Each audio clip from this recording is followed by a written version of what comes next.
Hi, I'm Bryant. Along with Stephanie, we're the Wandering Buckeyes. In this episode, we're going to spend some time with our friends Jeff and Julie at their Apple Valley home for some lake time. Then we're going to travel to northeastern Ohio to take in the Cuyahoga Valley National Park. And we want to see if beavers still exist in the area. It's summertime in Ohio, so let's get to it.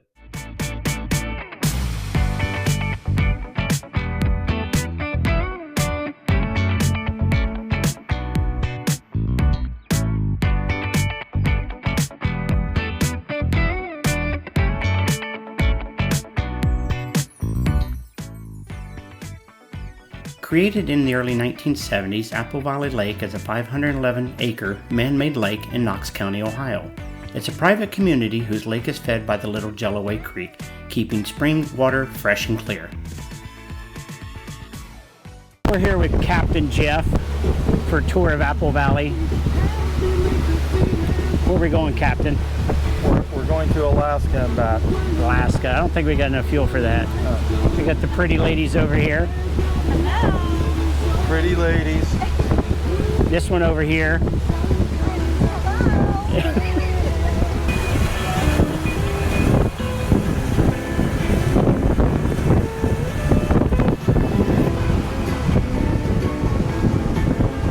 Beautiful homes here.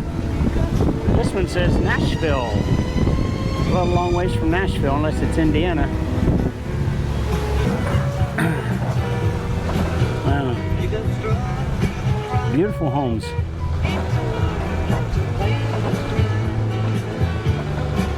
Wait, baby. O-H-I-O. Yeah. And then we have captain of our boat, Captain Mr. Pillow. Just floating in cold water. Yeah. Captain Pillow.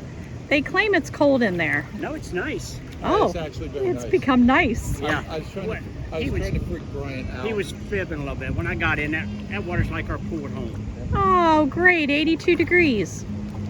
Perfect. They haven't had the wedding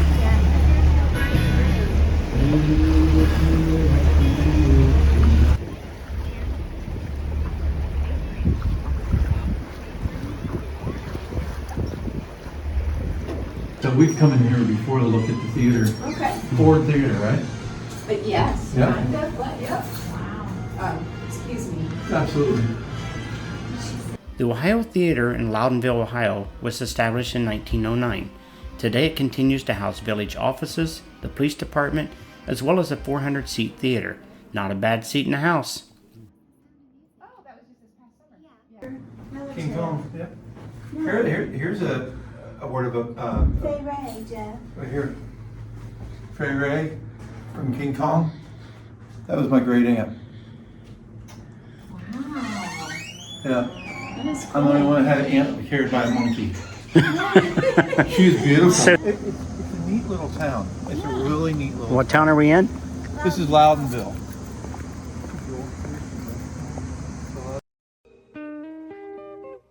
We end our visit with Julie and Jeff at Mohican State Park, taking in the gorge overlooked sunset. What a beautiful view.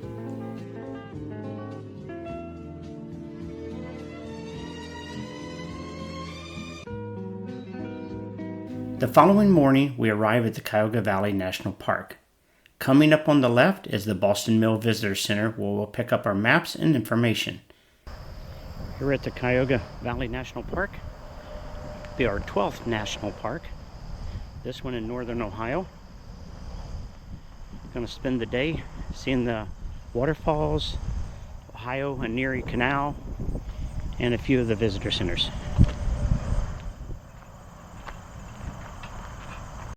Established as a national park in 1974, the park encompasses 33,000 acres between Cleveland and Akron, Ohio.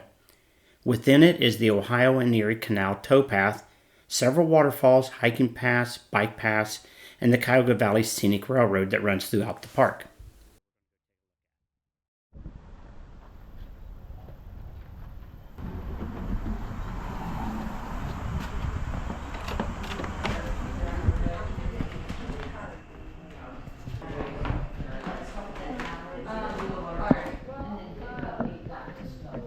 Yeah, that way you don't have to backtrack for it. That's my boy. That's an iconic place. And it's lovely food. They have Do we need to do this spot? What's this spot? Here you are. Here's a, Oh, yeah. Very nice. yeah, it's very nice on the other side too. I like the deer park. So here's the towpath down here. I'm gonna get my stamps. Okay.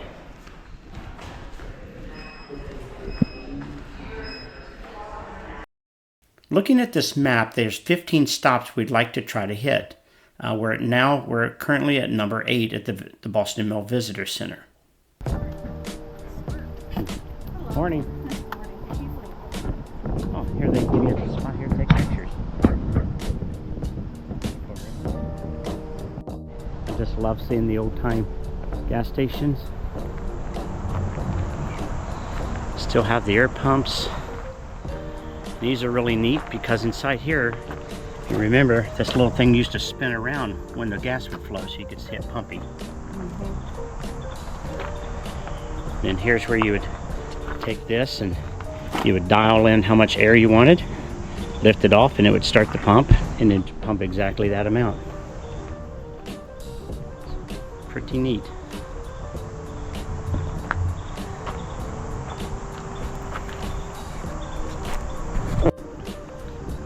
This is probably going to be one of my favorite places because it has ice cream inside. Take a look inside.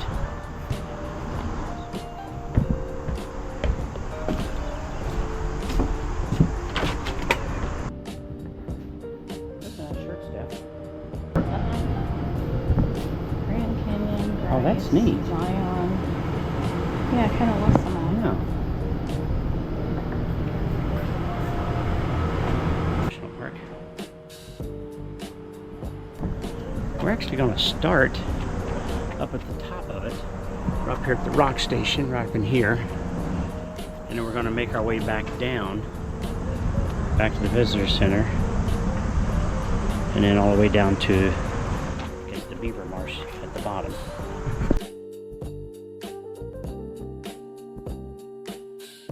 We checked off number 8, so now we're off to head to the top of the map and start at number 1, the Rockside Station, where the scenic railroad starts.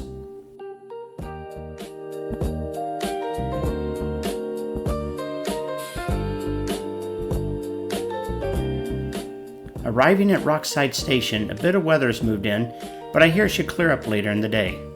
Rockside Station, like they're mowing grass today. Unexpected rain hit us. It was bright and sunny earlier, 65 degrees, perfect weather. And just like anything here in Ohio, it started raining. We can see some parts of the canal here. I'll take a walk over here and take a look. You can see the dip in the landscape here from when the canals were here. All the way down through here, and then back down through this way.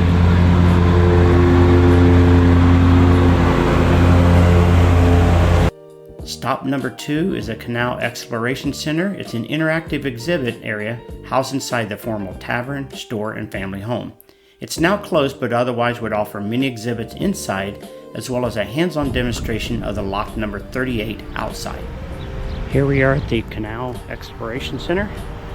Unfortunately, it's closed today on Monday, so I'm not going to be able to tour inside. So we are going to take a look up, see if we can get a peek at the canal.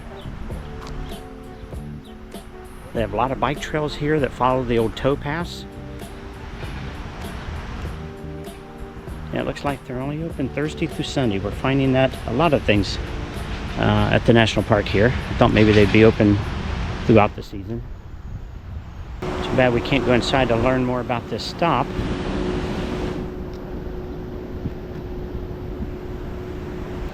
Explain it again. So this is a simple lock system in the Ohio and Erie Canal, where the locks would close here, and if a boat was coming upriver, or I should say downriver or down canal, from the north to the south, they would open up these gates manually, putting your hands over here, and then once they close these gates, then the water coming in this direction would fill up the lock.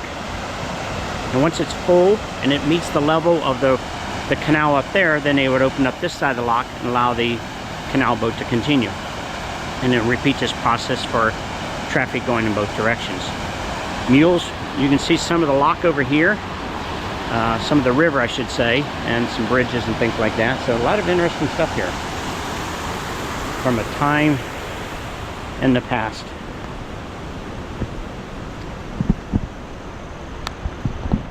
So this is lock number 38, and we'll see more locks as we go on, and I may put together a video. This is lock number 38. So they call it a boat elevator. You can see right here where they're doing some reconstruction work in the 1980s, and then how it was used, the manual service there. This would be a replica of the mules that would pull their canal boats.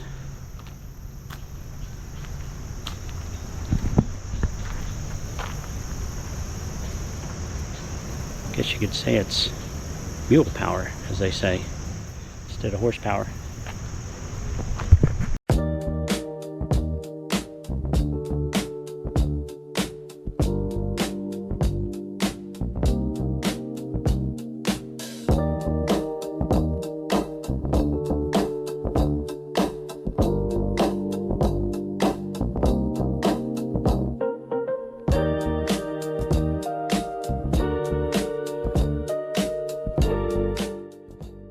We opted to skip number 3, the Bridalveil Falls, for stop number 4, the Great Falls of Tinker's Creek that lie at the end of this road.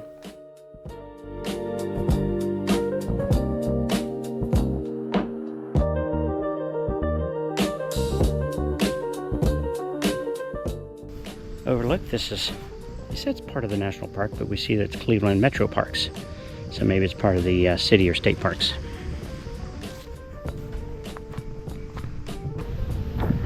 Tinker's Creek. You can see the gorge.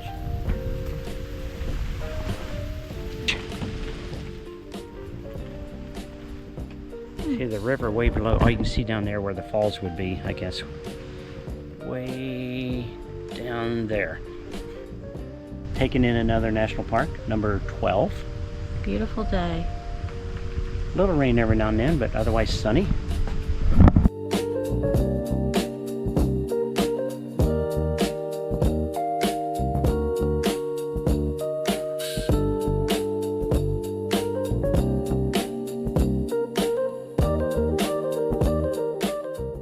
Stop number 5, Breckville Nature Center, was closed, so on to stop number 6, Station Road Bridge. Closer look at that in a moment. Gonna go hike down and see underneath this bridge before it starts to rain on us.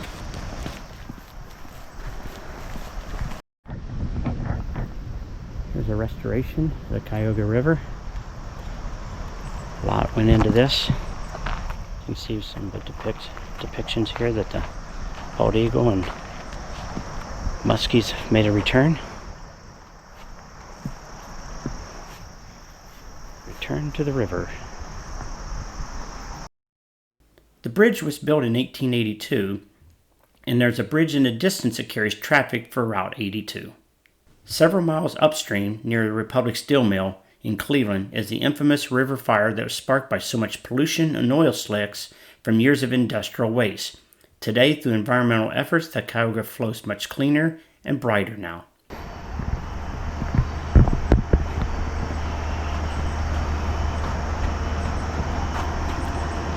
Like they got shale, kind of a translucent type rock, sandstone, and granite.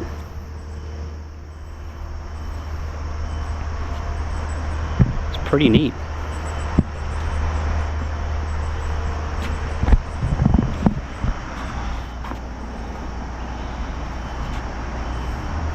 Guess it came from the wrought iron. It was in 1881, it says over here, and reinforced in 1931. Still taking passengers.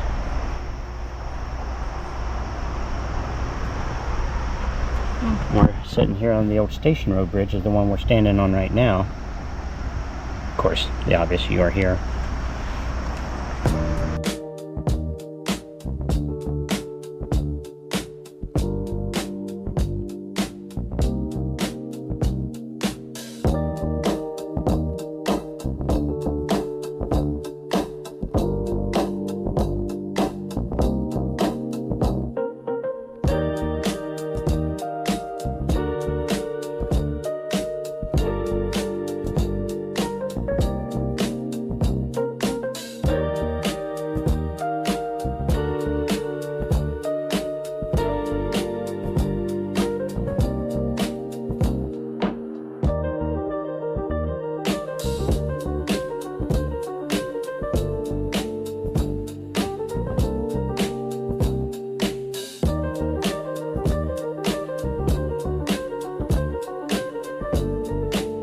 Stop number 7 coming next is the Brandywine Falls. These 60-foot falls are best accessed through a series of boardwalks and stairs along a 1.5-mile round-trip trail, and restrooms are available at the top of the falls in the parking lot. Here we're at Brandywine Falls. Going to start to do the hike down here to see these 60-foot tall falls. Here we go. It's a beautiful walk in the forest. Looks like they've got a boardwalk, and I think the lady or the ranger told us 155 steps down to the falls. So not sure if this is the one we take. Probably is. Yeah, here we go. All the way down to the falls. You with me, honey? Yep. Gonna get a workout.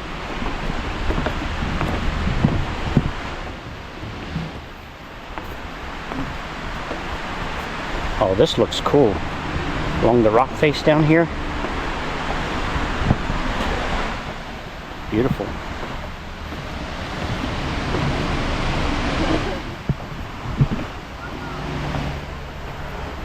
Wow, look at this big old rock up through there. No.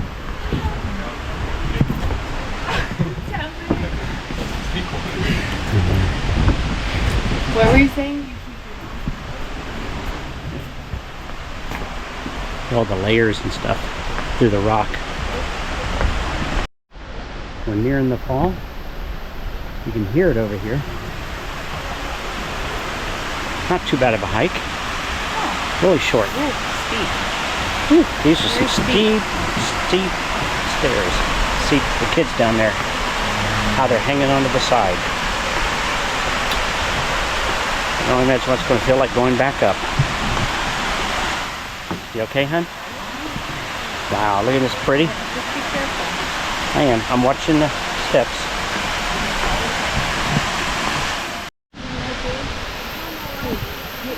See the river up through there?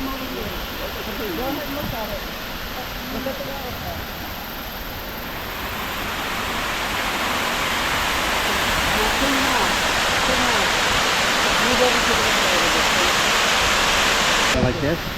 Yeah. There's some waterfalls right here. They tell us it's 60 feet high. Big waterfall. Beautiful. Beautiful park and a very short hike. And just 100 and some stairs. Nothing to it. Hike back up all these stairs. Whew.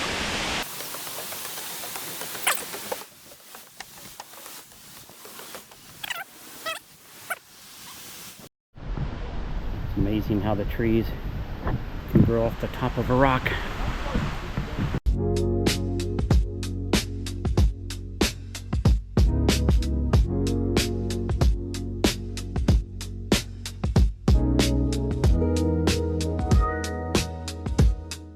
We skipped stops 8 and 9, having already visited the Boston Mill Visitor Center in the area. Heading now on to stop number 10, the Cuyahoga Valley Scenic Railroad in Pensacola, Ohio. Like Lock 29, you have a river access here if you have your kayaks down here. So see a lot of people with their kayaks coming down to launch.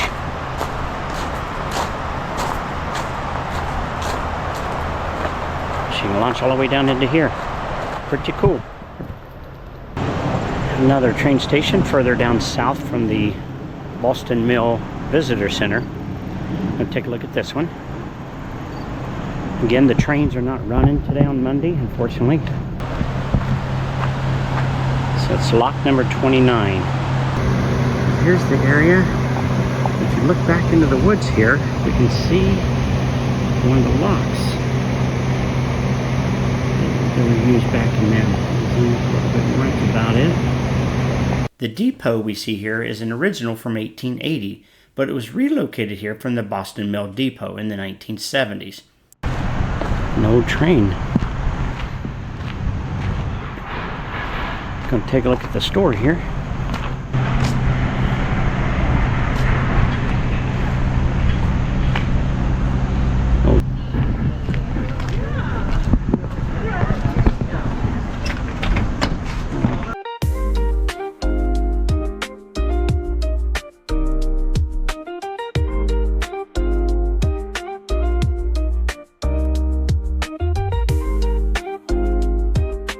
With lunch behind us, a must stop to grab some locally made ice cream. Where else other than Country Made Ice Cream that opened in 1948, and they've been serving ice cream here ever since.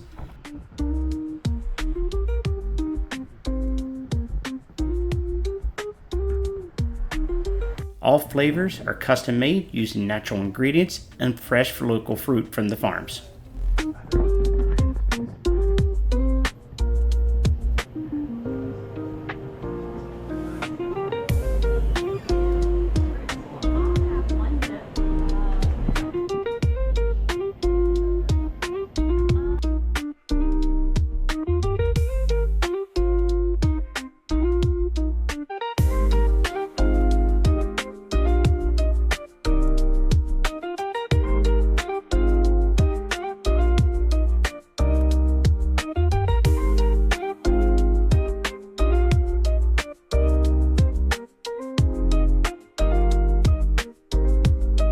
We head on to stop number 13, the Hunt House. Only 2 more stops after that. The Hunt House is situated next to a towpath and canal. It was once a family farm, now converted into a visitor center. Unfortunately, it too was closed being a Monday. And it's just outside the peak summer season, so it's only open Friday through Sunday. Be sure to check the National Park's websites before you come, as we should have, to ensure you get to see it all. Regardless, we enjoyed the outside exhibits and interpretive signs to guide us through the history of the Hunt House. Along this national park, there are bike trails, and this is the towpath. So the towpath would have been that area where the mules pull in the canal boats. You can see a little bit of the canal down in here. It's kind of hard to see with the camera, the dip, but the trails go for miles and miles to each of the locks.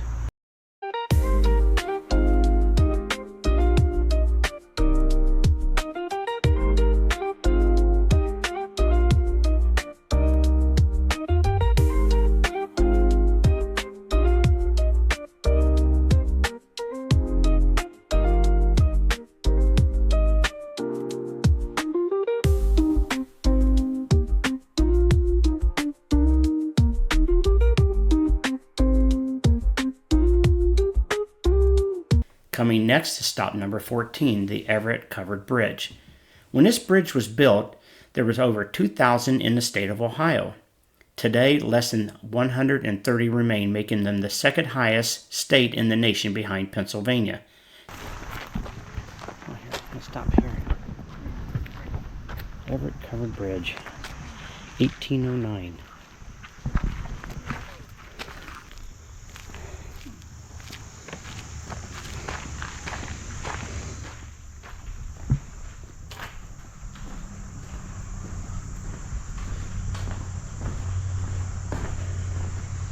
I think these are probably pretty sturdy.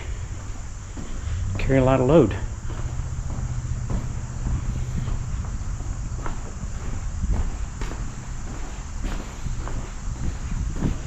You can see where the rest of the highway used to go. Now they have the new road. We just came off this covered bridge here. It was built in 1809, it says. Some renovations over time. A lot of covered bridges in Ohio. How many steps have we put in today? A few. A few. So we're nearing the end of the national park here in northern Ohio. We've got one more stop to make in the lake, where the lake and the beavers are, the beaver dams, beaver lodges, I should say, where they stay. So we're going to go take a look at that. Should wrap up our Cuyahoga National Park journey, park number 12. Stop number 15, our final stop, is the Beaver Marsh at the southern end of the Cuyahoga Valley National Park. So the question is, do beavers still exist here? Well, they did during the 1800s. Then land was developed that drained these wetlands, making way for the Ohio and Erie Canal, and they installed lock number 26. So the beavers packed up and left. Let's get a closer look to see what has changed since then. Okay, we're coming up on lock 26 of the Ohio and Erie Canal. And behind me here you can see the lock down through here. You can see where they would have brought the canal boats in. So I'm going to turn this around and give you a better look at it. So down here would have been Right here would have been the lock system. Some of it's broken that you can see in here, and they would have shut that off. And then here on the other side, you can see where the indentation, where the lock system would have been. So this would have been where the gates would have closed to allow the water to rise or fall to continue along their path. So this one looks pretty, has reached equilibrium here. You can see though where the gate system would have been in here, indentation over there as well. Eventually in 1974, this national park was established, which removed the local garage, a salvage yard, and more. Environmental groups got involved as well. Slowly, beavers began to return to the area and begin to thrive once more with well-defined beaver dams and lodges, allowing us to enjoy this great land and the animals within it as it were over a century ago. We never saw a live beaver while we were there, but we saw the evidence in them living. Hopefully next time we'll catch a picture of them live in their environment. Join us next time where we hope to see you as we visit Revolutionary and Civil War sites on Hilton Head Island, South Carolina.